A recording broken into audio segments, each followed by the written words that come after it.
afternoon, okay na ba? Good morning, Duwamans. Good afternoon, good morning, good night. Kung nasan man kayo, wherever you are in the world. So we are here once again, Clark Freeport Zone, next week, July 20 for Duwaman Duathlon 2025. We have 600 plus participants, so thank you very much. Sobrang dami na naman sumali. We'll do this kasi ang dami nag-request. Gusto daw nila uli na track read.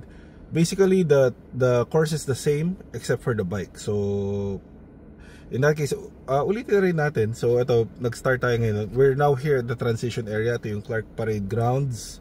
Lipat natin yung camera. So, ito yung Clark Parade Grounds. So, if you're familiar with Duwaman events, ito yung transition natin. And doon tayo mag-i-start. Ito yung start natin. Yan. Tapos pupunta tayo doon for the run. So, gawa tayo ng isang run-through ng run. Yan. Andar natin. So, the run is pretty much straightforward. It's a 6 kilometer and then a 3 kilometer run for run 2 for the full distance. And then, it's a 3 and then another 3K for light. So, dito yung start natin. Mass start tayo for the full and then light categories. Hindi natin sila pagsasabayan. And then dito yan start natin. Yan. So yan, isang pass lang tayo ng run course.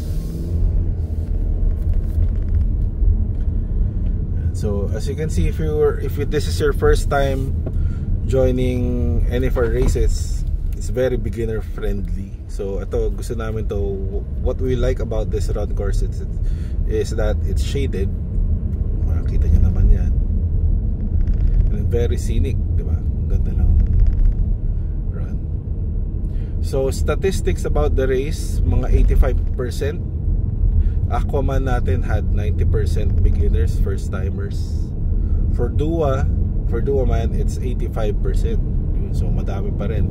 Kasi marami dyan, sumali na ng Triple Crown natin last year. So thank you sa walang sawang patronize ng SBR races. And after this pala, we have Triman Triathlon happening next month. So yung mga nag-trifecta and yung mga gusto mag-trifecta, you can convert your races. Just email us. So when you get here, you will turn right dito. So obviously, hindi natin magagawa yung full course today. May mga lalampasan tayo because normal operation si Clark. Hindi siya event setup. So, yan. Saka kailangan natin sumunod sa traffic.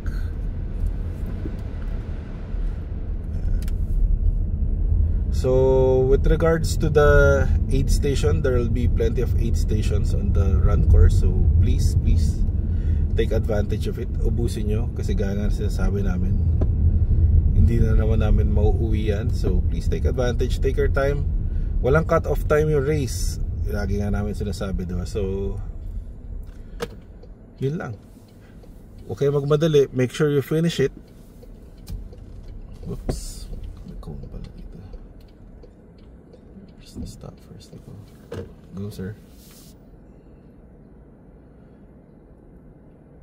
Yeah, so we'll try to do this course read in one take. Yeah, so once you get here, turn right again. But I don't think makakapasok tayo dito. Yeah. So turn right again here. Yeah, so shaded area ulit. Yeah, so U-turn na tayo dito. So regardless whether you're doing the full or light distance, same lang kayo ng run, with the exception of course of the full distance, wherein run number 1 you will do 2 loops instead of 1. One loop of the run course is 3 kilometers. Yan. Tapos once you get there, turn left ulit. Stop na tayo dito. Yan. And then you'll head back to the transition area.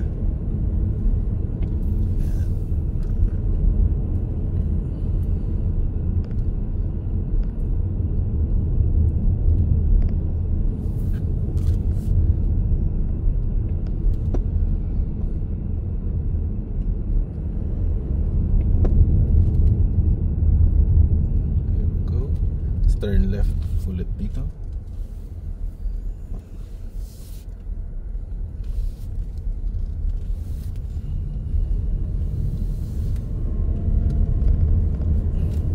Ayan, so pabalik na to ng transition. So advice lang, if you're a first timer, hindi pa kayo comfortable hydrating on the bike, you can take your time in the transition area, tapos doon na kayo mag-hydrate. And minsan kasi sa bike, diba, minsan naging cost na ng semplang yan, kumukuha ng tubig, kumukuha ng water bottle, and then minsan doon pa siya na sa semplang. The bike naman is very short, well, technically short. It's 20 kilometers for the full distance and then 15 kilometers for the light. We extended the light by 5 kilometers kasi ang dami na bibitin sa 10 bitin daw. So original distance naman talaga ng light was always 3, 15 and then 3. So yun, binalik lang natin. Ito na ba yun? Hindi pa, diretso pa. So after the 10 is scored. So once you get here, diretso lang. The race is still very long. Don't think about finishing first. Wala, matagal pa yan. May bike and run pa. Tapos once you get to this part, ito na yung interesting. So this will be the transition area. Turn left if you're doing the light to get your bike, and if you're doing the full, you turn and do another loop of the run. Okay, so simulate natin yung transition. Pasok ka dito, and then we will display the transition area kasi medyo complicated siyang gagawin namin sa car kasi wala naman yung mga barricades namin. Pero basically, you'll turn left there and then ikot, pasok ka sa transition area, lalabas ka uli here. Tama ba? Tingnan natin para one way.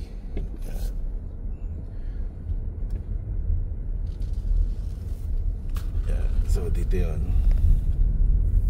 So transition is here. Tama.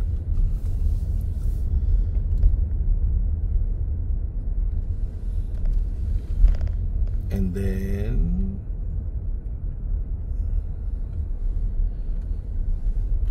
you'll get your bike, U-turn ka ulit, enter.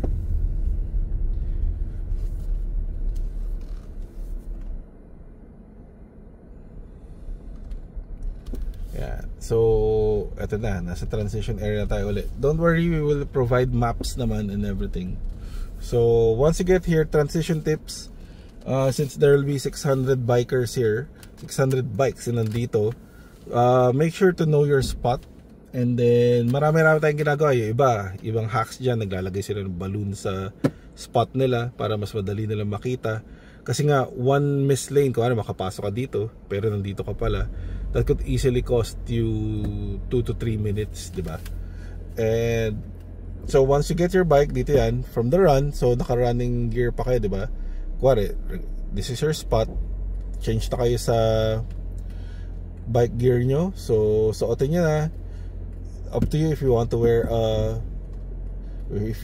cycling shoes or gusto nyo rubber shoes lang. If you're a beginner, we always say okay lang yung rubber shoes kasi sometimes that's faster pa nga kasi you don't have to change from running shoes to cycling to running shoes again. So yung transition mo mas mabilis. It's actually a hack.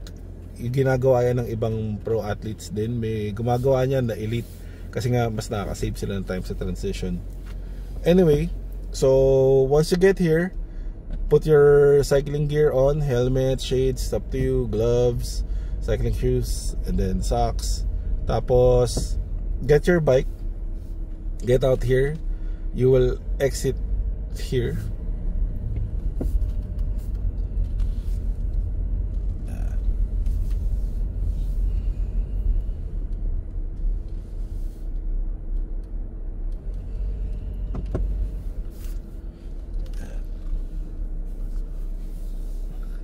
And then turn left for the bike.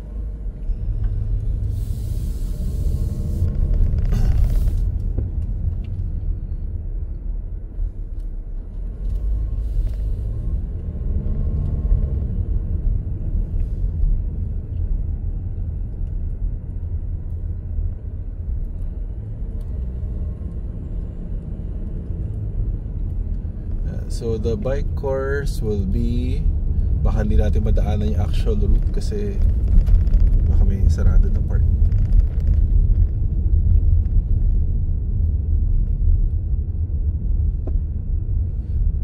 Turn left here.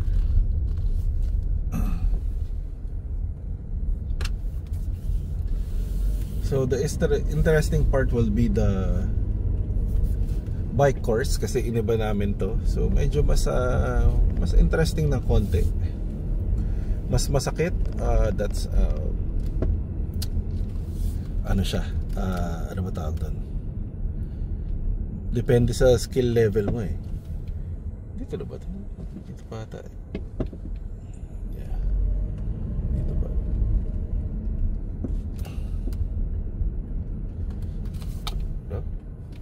So forgive us kung may mamali kami dito, but there will be signs naman. Kasi nakakalito kasi some of the roads are closed. So anyway, ito yung biggest difference natin. This time we will finally hit the wall. Yan, yung famous wall ni Clark. Yan. So yun yung big reveal namin. Iniwasan namin yan for the past 2 Duomans. Pero this year, yan, yayakapin natin ang the wall. So once you get to this point, you will turn right.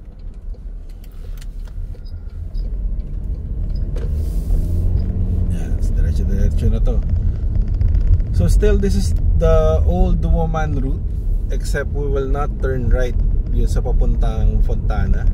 Ay, yun sa front ng Fontana, may golf, yung may humps, diba? We will go straight to the wall from here. So parang this will be a mix of the Duoman and Triman bike course. Yan. So diretso lang. By the way, sa bike, there will be no aid stations on the bike. Okay, so make sure to bring enough. 1 bottle is usually enough, pero if you're a beginner, you can try bringing 2 just to be sure. Pwede nyo rin kasing ipang ano yan, pang buhos pagka mainit. We don't know the weather sa event, pero thankfully we will pray again na sana we will have a good weather. So far naman since 2013, maski na may super typhoon yan, we've always been blessed with good racing conditions, and we hope na magtutuloy-tuloy yan. Ayan, so ito yung course, medyo uphill to, itong part na to. So buwelo lang. If this is your first time, don't do anything silly here.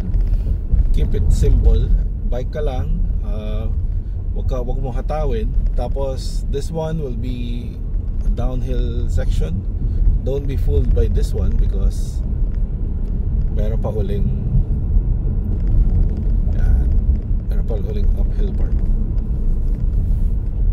Eto, diba? So maraming nabibiktima dito kasi from the transition, gigil na gigil, kakatapos na run, sarap mag-bike, sarap ng bike, and then it will hit you na yung 20 kilometers pala or 15 kilometers it's not that short.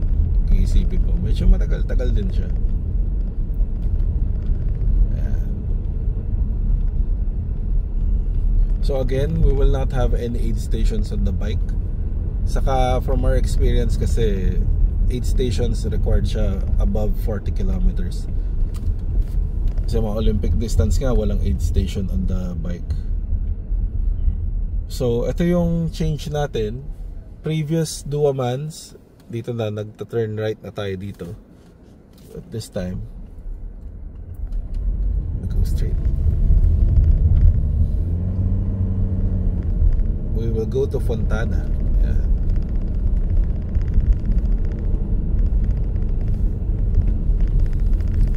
So pagtatanungin nyo kung flat ba yung course, technically it's a mix of uphill and then downhill, so rolling siya.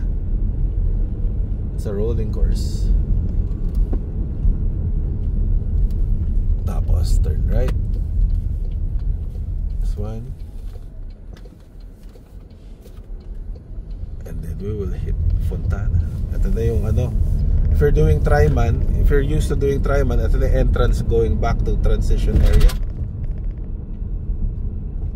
So yung bike course will be out and back, one loop lang yun. So that's good kasi yung previous na races namin 2 loops yung full distance eh. So yan, ito yung gate, lumampas na tayo, pero that's where you enter to Fontana, going back to Fontana sa Triman Triathlon. So ito na. So first time natin gagawin sa Duaman to. Dadaan tayo sa famous wall ni Clark. Ayan, turn right tayo dito. So what to expect sa famous wall ni Clark? Pagdating mo dito, downhill na yan. Yan na. So relax ka dito, recover. Kasi 'di ba yung sa previous na papunta dito, may uphill, may 2 uphill sections. And then ito, this is a straight shot na downhill lang.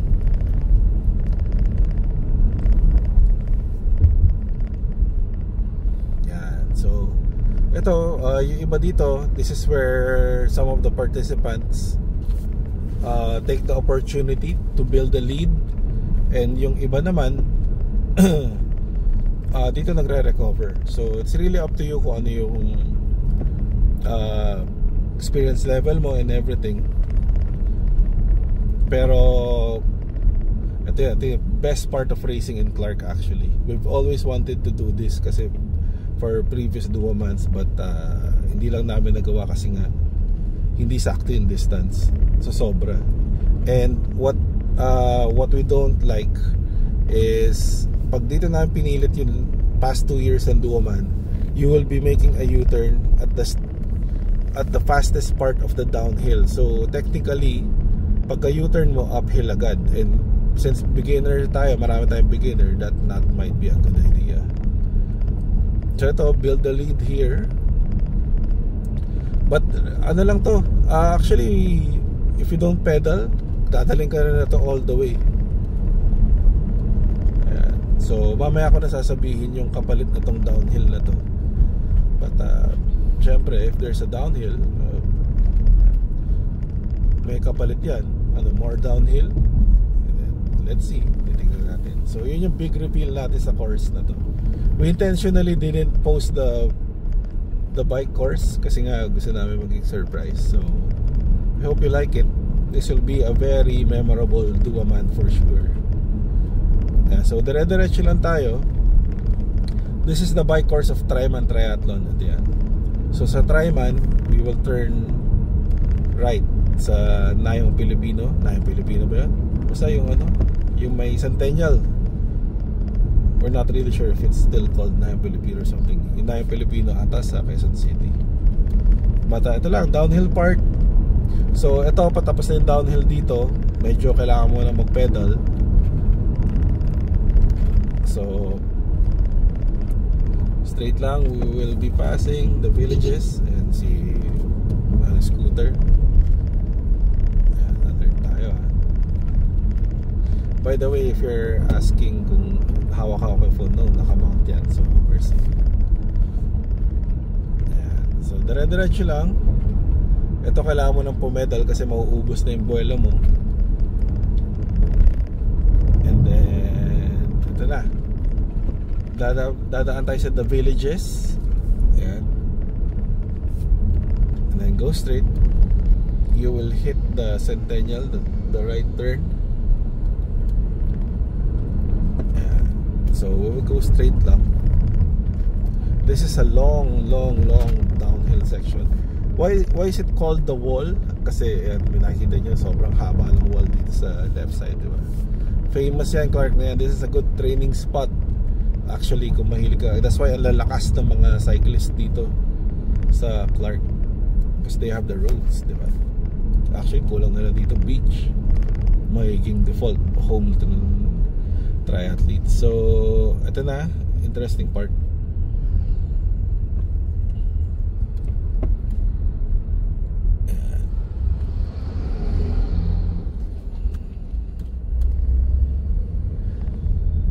So by the way, to those asking, hindi magiging 100% closed yung roads sa Clark. It will be a shared road. So yun naman ang ever since naman ganun lagi dito for any race that involves biking. So ito na yung end ng wall. Ito yung bagong gawang rotonda. So we will turn right here.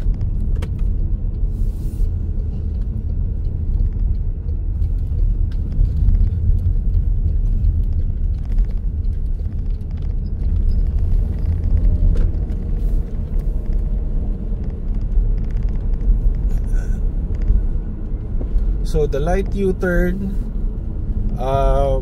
don't quote me on this, I'm not so sure, but it'll be one of these U-turns, either this or the second one. Nalito lang ako now, pero we will clarify everything naman sa race briefing. But magkadikit lang naman sila. So yeah. Or here, I will confirm because nalilito ako now, but that's okay kasi track read lang naman to. But yun na. So light distance you will U-turn there, full distance you will go straight here. Ito na.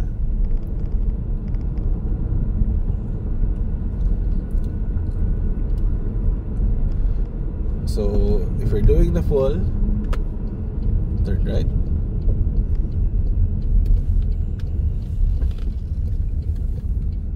And then right again here. Yeah.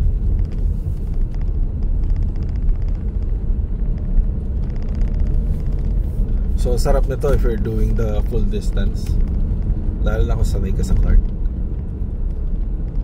I think this will be one of our best bike course ever na nagawa. Ayan, so this one is flat, relatively flat.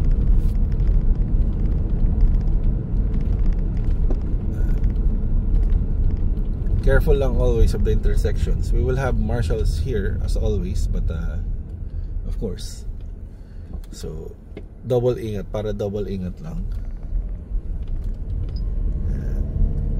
By the way, with regards to the marshals, they will be trained to know the course, pero don't ask them about kung saan ka liliko, kung ano ka, kung ilan loops ka na ba or something. Like what we always say, even if we're a newbie friendly race, it's still the athlete's job to know the race course. Kasi on our end naman, we will have race briefings, we will have the athlete guide na you can download, and then may race briefing pa tayo Saturday. So we're doing everything din para to make sure na hindi kayo magkakamali and lahat na kailangan nyo malaman. So once you see the sign, this will be the U-turn of the full distance.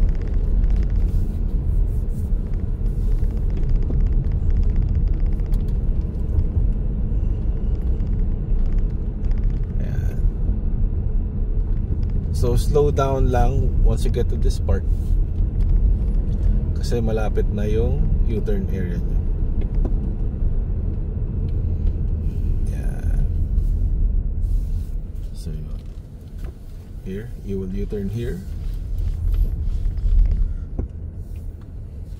and then U-turn ulit.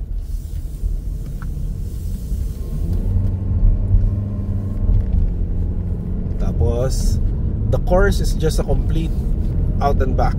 So balik lang tayo doon. So ito na yung sinasabi kong interesting part ng wall, diba? So kanina binababa natin siya, ngayon aakyatin natin.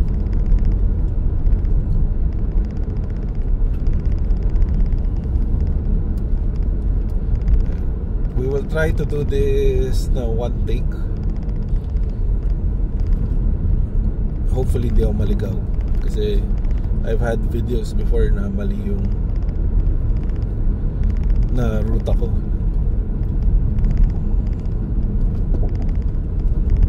Ayan. So straight lang, we'll just go straight here. This is just for the full distance, okay? Kung light distance ka, umabot ka dito, sobra yung nagawa mo.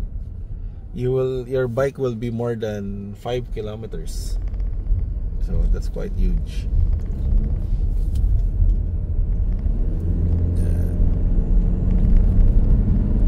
So the full distance will be 20k and the light will be 15. So sinabi na namin, hinabaan namin yung bike course ng light para naman maging sulit. Kasi maraming, nung iniglian namin, kala namin, mas maraming matutuwa, maraming sali. It actually became a deterrent for some because nabibitin sila. Ayan. So U-turn lang here. You will do the big rotonda and then we will go back to the promised land.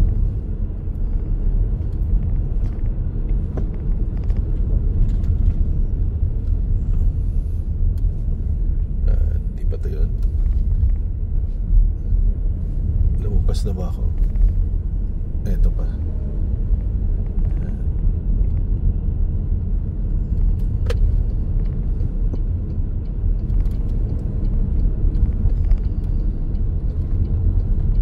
Laki na tong loop na to.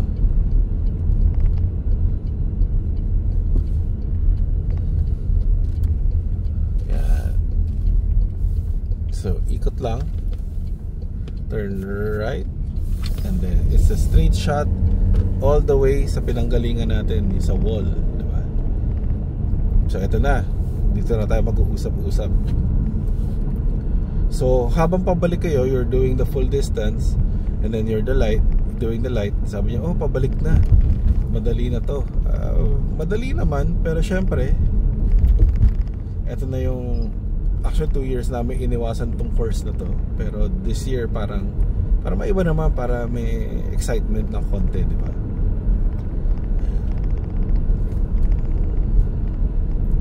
So just go straight here. Relax lang. If this is your first timers, marami tayong mga sasali dyan, participants natin, naka mountain bike, naka folding bike. You'll really be surprised. So bakit namin ginawa yun? Kasi we really want to make the barrier of entry for those who want to try multisport na sobrang baba. Hindi na kailangan ng tri-bike, diba? Hindi na kailangan ng brand new bike. Actually any bike you can do, you can join. So ito na yung rotonda. So balik tayo dito. Dito na tayo nang galing. Ito na yung dulo ng wall. So ito naman.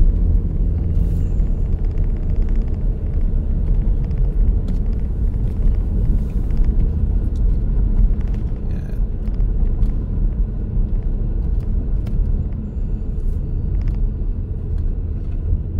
So just go straight here.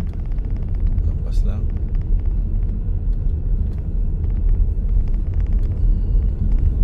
So eto na, diba sinabi namin, uy sarap ng downhill, pababa dito. Now what happens now?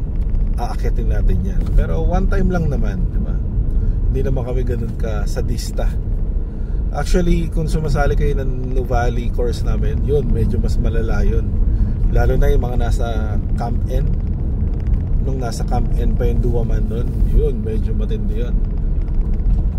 That was the last Duaman sa Nuvali. Kasi ngayon hindi na sila nagka-allow ng race. So straight lang. Let's go past here.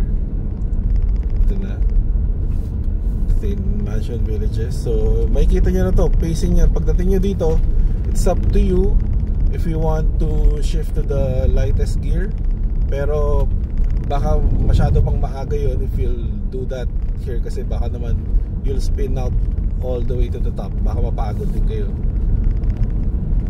So siguro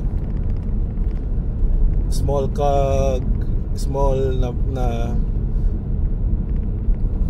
na plate sa harap, tapos middle cog. Depende sa inyo, depende rin kasi kung ano speed na.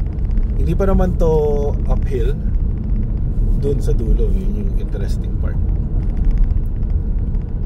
Ayan. So also the race is draft legal. So if you can find a pack that you can ride with safely, yun yung sinasabi namin, safely, big emphasis on safe.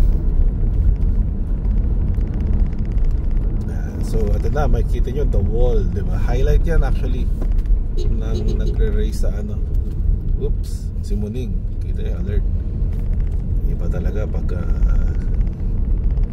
traffic alert, diba?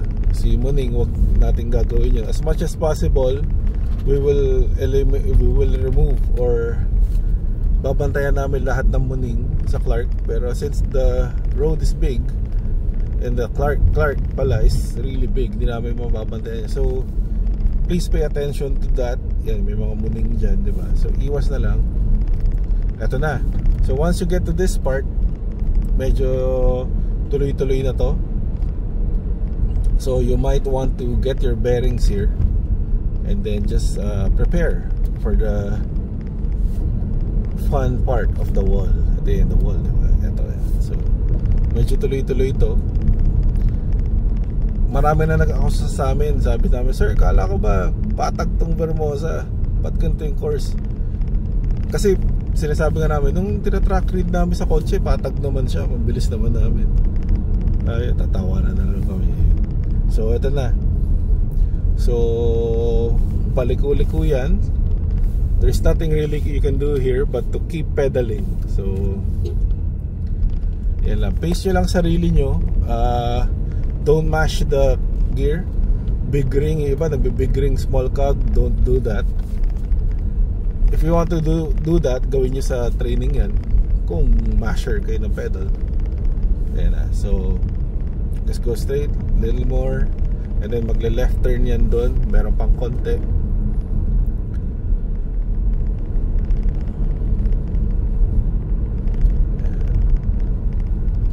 Ito na, yan. Kita nyo yung sign. Left and then right. So ito. So if this is your first time, just prep yourself for this part of the race. Okay, so kung first time nyo gagawin yung Duaman, yung bike course nya, everything that you will do is a preparation for this climb right here.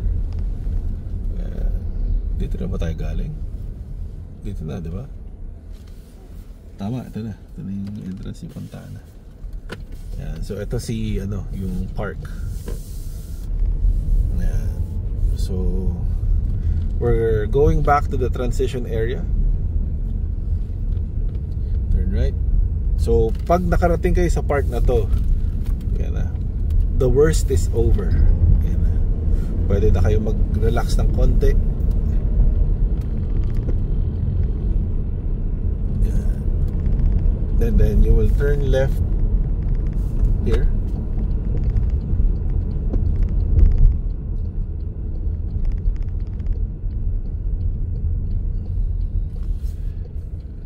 Tapos this is just a complete reverse route of the start of the bike course. So ito, yan, di ba? Kanina inakyat niya yan. You'll be greeted by a recovery downhill, which will be right here. 1, 2, 3. Pagdating niya dito, po, downhill na yan. Relax na. When you get to this part, all the prep is now on the run number 2. Since you're doing a duathlon, it's run bike run. So whether you're doing the full distance or the light, it's just 3 kilometers. Okay, so one loop na lang nung ginawa nating bike course. Ayan. Ayan.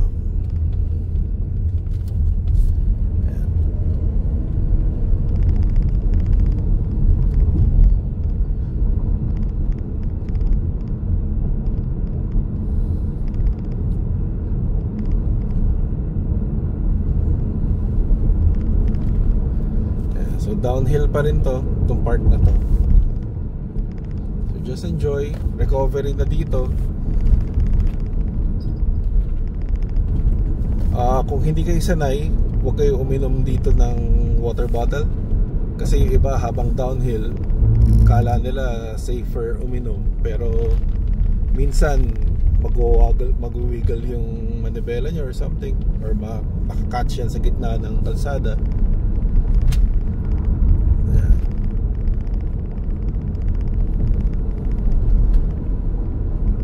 Diretso lang. Again, this will not be a 100% fully closed na bike course. This will be a shared road race. So may mga kotse yan, so iwas na lang. Sunday naman yun, plus may car free Sunday din also sa Clark, so very minimal, if not halos walang kotse dito on Sundays. Just go straight here. Ito na, slight uphills na lang to, no more uphill.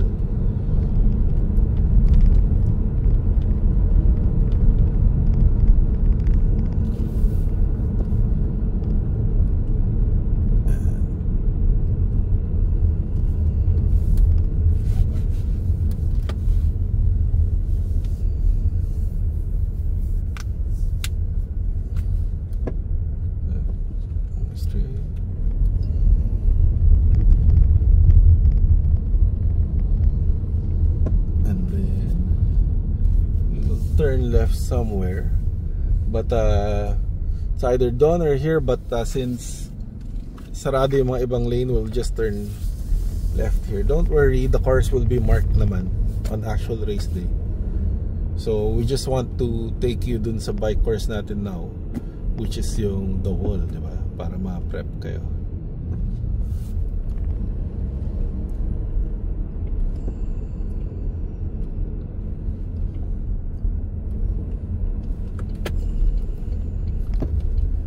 Once you get to this part, left ulit.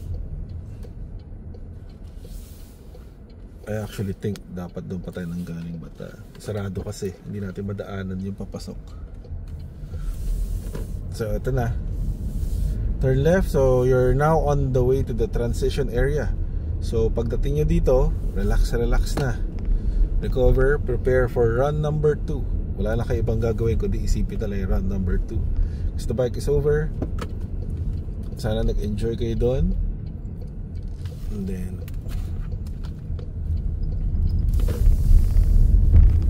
if this is familiar to you, kasi ito na yung transition area, so what will happen now, dito yung dismount, you will dismount here, magkakaline ng tape dito, tapos turn right, pasok sa transition area. And then remember this part, this is where you entered for after run number 1 to get your bike, diba? So you will walk here, naka-dismount yung sa likod, you will walking na yon. Dismount means you will be off your bike, so lakad na with your bike going here, tapos yan, tapos pasok ulit sa transition kung saan kayo naka-bike, kung saan naka-rack yung bike nyo. So let's say you are racked here, so sabit nyo na yung bike nyo, change it to your running gear ulit, hubarin yung helmet nyo, kasi marami kami instances sobrang kinakabahan sila, tumatakbo sila may helmet pa, hindi na naalis. So nire-remind naman namin yun, pero may nakakalusot, isa naka-finish line, yung finish line pick niya may helmet, hindi na inalis. So yun lang, make sure to change to your running attire. Tapos after nun, do the run number 2. Run number 2, you will turn right, turn left here, and then turn right again. So do one more loop of the run course. Yun na. So after nung run course, we will not do it na again na isang buo pang run course, kasi same lang naman yun. So pagpabalik na kayo doon, tapos na, pasok uli kayo dyan, tapos simulate lang natin. So the finish line will be here. Pagkapasok nyo, there will be 2 entrances here, 1 to transition and then 1 to finish. Make sure after nyo ng run 2, you enter yun to finish, kasi pag sa to transition kayo, baka gawin nyo na naman yung bike, wag na. So in the finish will be here, and then once you get to this part, it's a straight shot to the Duoman Duathlon finish line. We should be here. Yan, nandiyan yung arc natin. So that's it, guys. We hope you enjoyed. If you have any questions, we will upload everything. Gagawa kami ng athlete guide and everything. I-upload namin lahat yan para lahat malinis. Sana walang maligaw. Everything will be marked. And see you on race day. Thank you, guys.